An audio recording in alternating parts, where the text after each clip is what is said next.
Hey, what's up? This is Flex Wheeler with another episode of Flex for Life with my co-host Greg. What's up, Greg?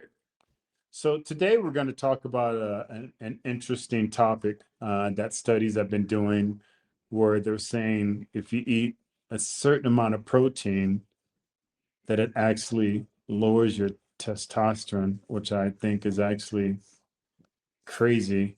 A But weird Greg, thing. you got some studies that you can put up about this. I mean, obviously in this one study, the guy is, I think, eating almost like 3 grams per pound of body weight. And even at my maximum, I think I only went to 1.5 gram per pound of body weight. But I created such a demand on my body where all that protein was utilized. But these are studies on people who didn't actually even work out, right? Yeah, this is just the average, quote unquote, average Joe. But basically, I mean, you've heard all the old wives' tales, right? Like people shouldn't eat too much protein because it's gonna wreck your kidneys. It's gonna leach calcium out of your bones. Your body can only absorb 30 grams per meal. Now, Yeah, it's gonna every stay. single It's gonna stay stored in your intestines, and yeah, that's those have all been disproven under the right circumstance. Now, it could stay in your intestines because you have some digestive issues to begin with, which means everything stays in your intestine. But I guess the vegans just won't let it go. I said I wasn't going to make fun of vegans in this video. I'm sorry, but they wanted to do another study, and this guy, Whitaker, was it Whitaker or I'm sorry, yeah, Whitaker. Whitaker. He went and did in 2023 or 2022. Sorry, he published it, and it was a meta study. So he looked at dozens and dozens of studies that looked at hundreds and hundreds of people. Problem being, it was just the average Joe, not an athlete, not someone trying to lose weight, not someone trying to develop their physique because they want to look better on the beach, not a physique athlete, obviously, just your average Joe. Um, and the other problem was they ate extremely high doses of protein. And in a very short study, on average, it was 10 days, they were able to show that these ultra high levels of protein actually lower testosterone levels by 144 nanograms per deciliter, which is actually fairly substantial. If you're 600, that lowers you down to 450 something. Yeah, yeah. But like you said, you're if you eat too much of anything and you don't burn it off, it's going to have an adverse effect. I mean, if you eat too many carbs and you don't burn that off, you can run into the problem of sugar diabetes and everything like that. I'm really curious to why he had them eat such an enormous amount of protein and didn't acquire for their body to have demand for that, where they didn't exercise to burn that off, and their body actually didn't need that amount. And Right. then Well, the other thing, they didn't put those numbers down, unfortunately, but there's other studies with similar type of parameters, higher levels of protein. But they found, I mean, one study took overweight people that were sedentary, didn't change anything else but their intake requirements, and they had them. I believe it took it to 1.2 grams of protein per kilogram of body weight. So not that high. These but people they're not already only obese lost though. weight with no extra activity, but actually gained muscle. Very limited amounts, but they did not add exercise. Interesting. Um, Interesting. How long was that study? that was like 3 months. Okay. So that's So more a legitimate study for 3 months. I don't really understand what you can find out or what your real objective is by having a study just for 10 days. I think I Um, know, but I'm not going to say it. That's all speculation. yeah, But yeah, it was that's ultra absolutely high. ludicrous. They considered ultra high levels of protein. It was almost, I'm sorry, it was 1.54 grams per pound was average. So a 150-pound male was eating 230 grams of protein a day. Now they did have to supplement because, as you and I and most physique guys and gals know, getting that many grams, shooting for 150 to 200 grams a day is hard, Yeah. even with supplementing, because you get full. Yeah. That's the great thing about protein is it makes you feel full, so you don't eat a whole lot more. I know for myself, when I tell clients one way to kind of play with your food to make yourself fuller quicker is to eat your protein first, because you get full quicker, and then you eat a little bit less of the rest of the stuff. Yeah. And what I do, the opposite of that, if they're trying to increase their overall caloric intake, I tell them to eat their food, you can always drink, no matter how full you are, you can always drink more. So add a protein and you just now increase your overall caloric intake. Right. So I mean, just going back to the 150-pound guy, you were talking about 2 grams per day or per kilogram per day, which is one of the semi-accepted parameters for elite physique athletes. Sure. That same 150-pound guy would only need to eat 136 grams a day. So in this test, he was eating over 100 grams more per day. Yeah. And they did say that to get published, it gets peer reviewed, so they can't lie. Now they went and they made some speculation on it's a 10-day situation, so they're not sure how if this would have that same effect long term. And then they also estimated that this was the body's natural adaptation to the high levels of nitrogen that's been added to their system to buffer that. So it could just be a short term kind of fix for this change in intake. Yeah, I'm sorry. It just sounds like it was an exercise meant to come out with a adverse effect, and in other words, it was set up to be failed, in just those 10 days, and those people not having to include any type of activity where they actually burned off those calories, and adding that type of calorie. I mean, we found out later on in life that it's not necessary to go so high with your protein. It actually does cause an adverse effect, even when you're training at a high level. So to have them not increase their workload or anything like that, and have them go to that amount, you're asking for a situation where it's going to fail. It seems like he was trying to come up with a narrative.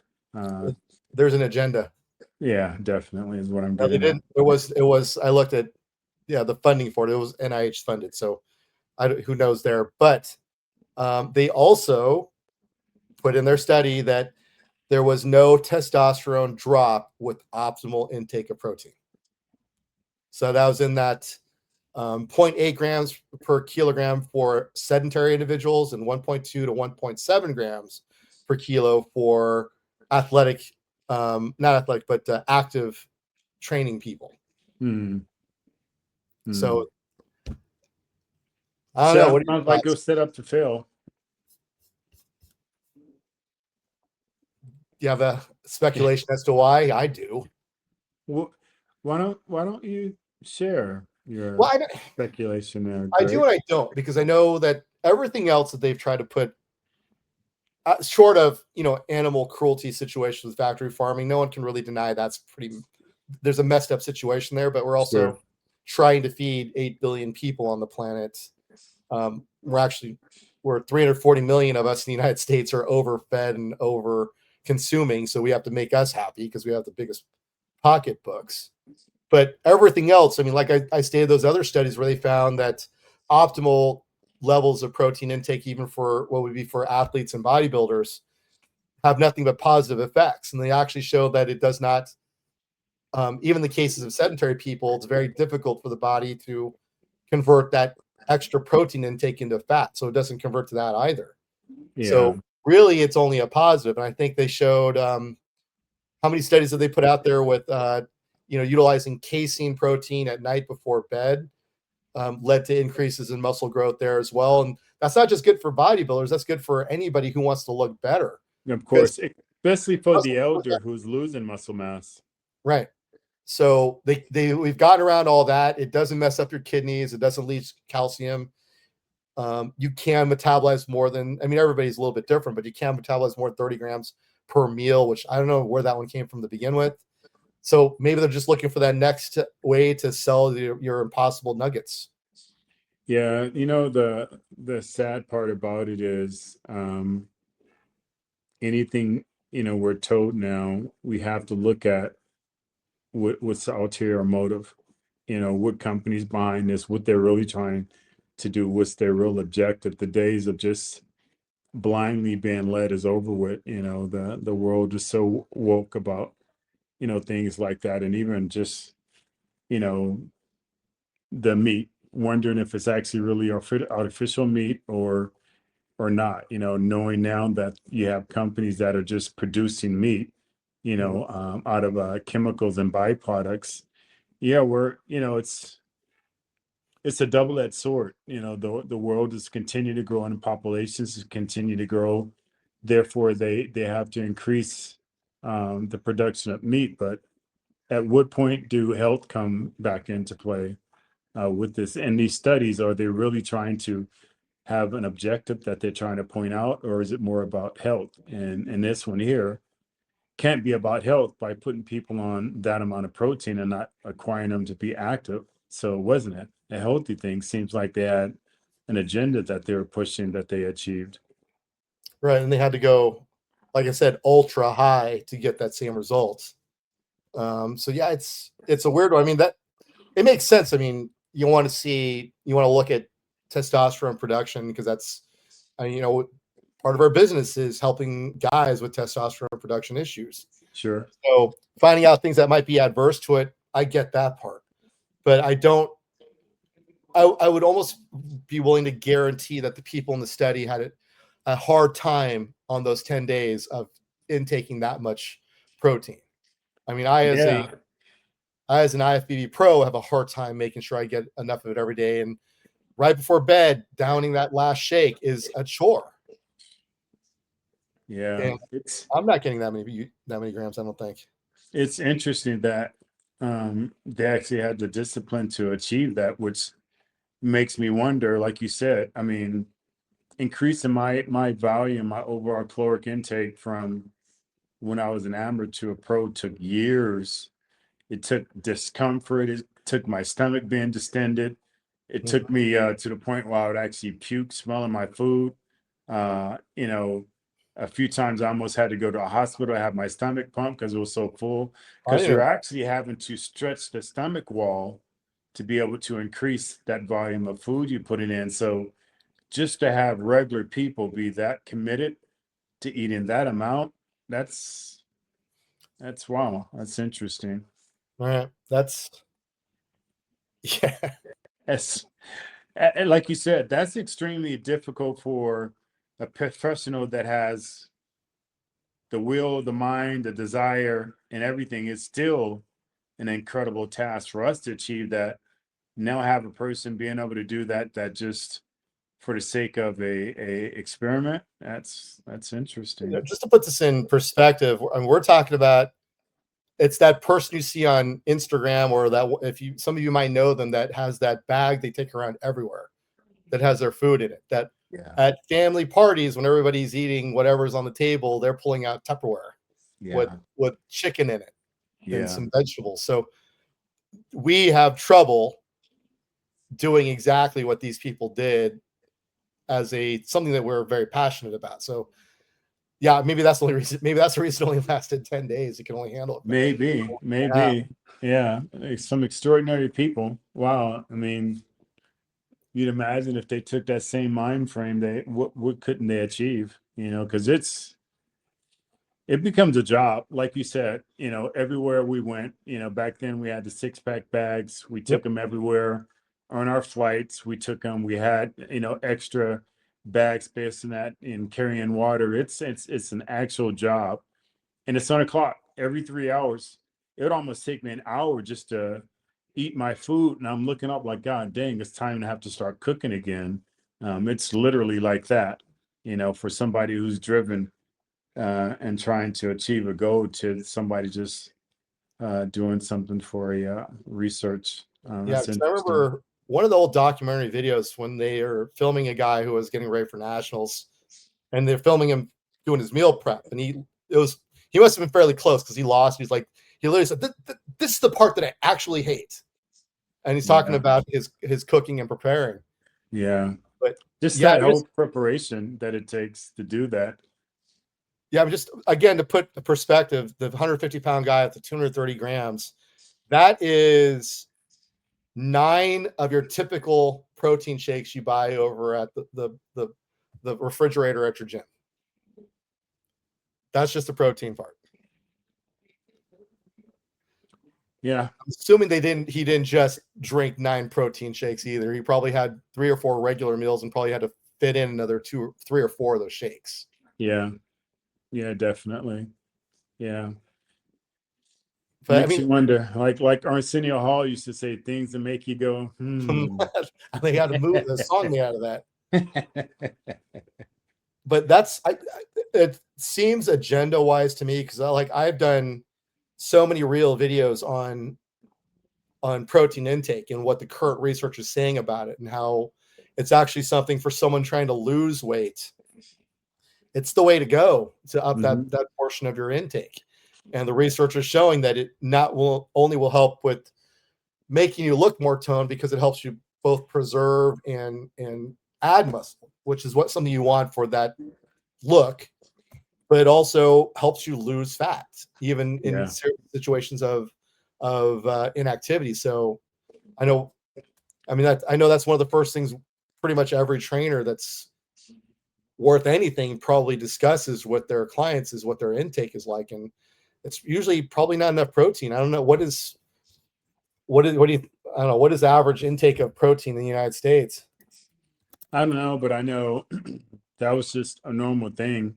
Going lower carbs, medium to low fat, and going extremely a large amount of protein. I mean, I eat 12 ounces of protein, 7 to 8 times a day.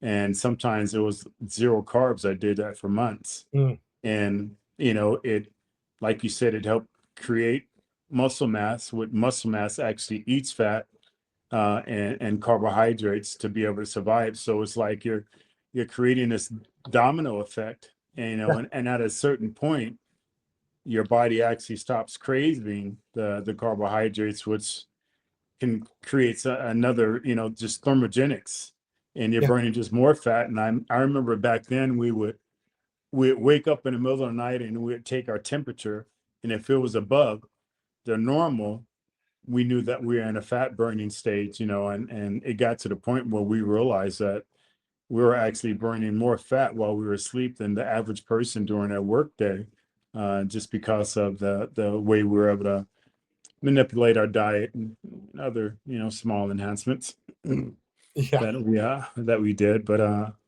yeah, it's the way. And now, later on in life, they have these words that they call it, and all these things that they come up with these various different names for things that we did a long time ago. yeah. Yeah, it's making it more, adding more syllables. But so I found it. National Institute of Health, they estimate that the average person eats around 80 grams of protein per day on a 2,000 calorie diet. That's only 16% of their calories, and that doesn't even fall into the RDA for protein intake for most people. Wow. Wow. And But that's for the that average for everybody, which makes for the it United wild States, because that's how can you generalize the entire population? There's so many variables and different body types and, fast and slow twitch muscle fibers and their workloads. Maybe they work extremely hard doing a physical job. That means they're going to acquire more carbohydrates, more protein, overall caloric intake. Just that generalization. I don't want to get sued, but there used to be these commercials of these um, TV dinner type diets, and it was under a female's name, oh, and and it was like the newest fad. Just everyone did it, but I was always like, how can you have a general diet that just works for everyone across the board? That doesn't make sense. It's not going to happen. yeah. So if we're to take the average, just again, just try to start out as a starting point. The average person, let's say, trying to be healthier and lose weight, they should probably be getting around 100 grams a day at that 150 pounds. I mean, so yeah, I mean, if that's a big guy, right? A big guy that's obese, that's not going to nearly be enough. No, and again, just based on what they do for a living. What if Yeah, they're a construction worker, or what if they're a person who just works in an office that's sitting on a couch? That's gonna, definitely require different caloric intakes in the way they eat. yeah. So Overall, what we're really getting at is you can't generalize a diet that's just for everyone. No. It has to be engineered based on you, based on your body type, where you're ectomorph, a mesomorph, or an endomorph.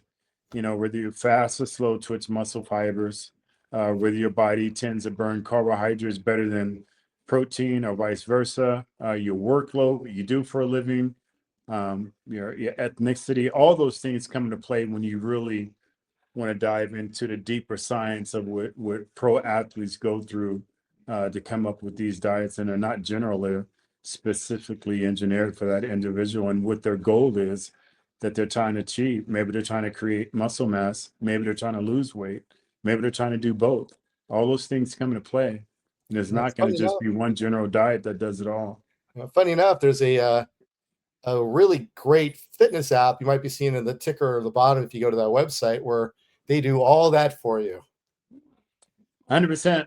Definitely. If you go to our website, just through technology now, where I would have to sit down and write all these things out, technology now is so incredible that it does it for it. So I basically spent over a year of just training a certain way and going into various different body types, where this app that we have actually does everything for you.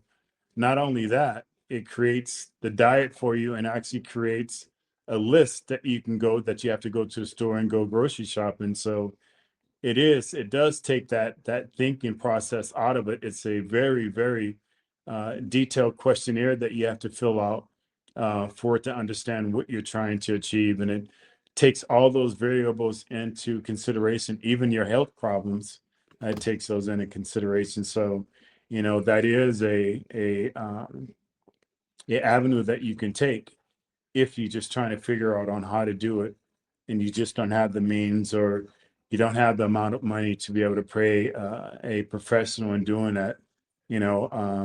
That site there that you see there is very inexpensive. It meets all your goals, and I suggest you guys go and give it a look. I think once you actually look at the questionnaire, you'll begin to understand how in detail this is, and it's actually revolutionary. We've had amazing success that people have tried it and been able to change their lives The through it. recipes aren't bland either. That's a 30 gram per serving pizza right there. Yep. And that's one thing that back in our time we misunderstood. Dieting only means watching what you eat. It's not the foods. It's just watching the calories that you're intaking.